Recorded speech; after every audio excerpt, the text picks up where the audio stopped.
Vitajte v Epodexe.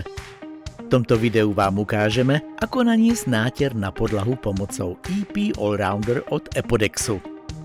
Na to budete potrebovať nasledujúce pomôcky. Komponent A a B EP Allrounder, farebné pasty, 1,5 litra vody, predlžovacie tyče, stierku na povrch, valček s rukoveťou, miešadlo a bezdrôtový skrutkovač. Podklad musí byť rovný, nosný, suchý, s dostatočnou ťažnou a tlakovou pevnosťou a čistý.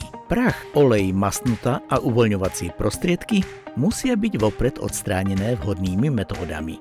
Náter pozostáva z 2 vrstiev. Začnite prvou vrstvou. Nalejte celý komponent B do komponentu A. Pridajte farebné pasty v odporúčanom množstve, aby ste zafarbili materiál. Celú zmes dôkladne premiešajte približne 3 minúty. Teraz pridajte 1,5 litra vody a opäť premiešajte. Odporúčame potom zmes preliať do inej nádoby a opäť premiešať. Nalejte materiál a rozotrite ho stierkou na povrch.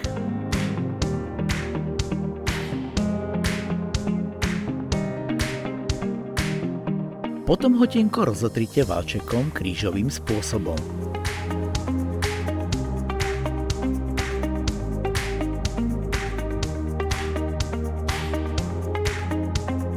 Nechajte prvú vrstvu vytvrdnúť pri 20 stupňoch Celzia, minimálne 20 hodín, maximálne však 36 hodín.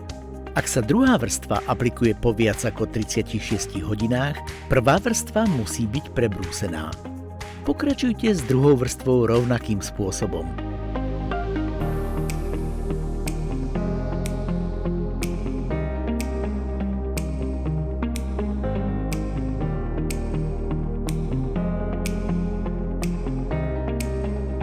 Potom nechajte materiál úplne vytvrdnúť.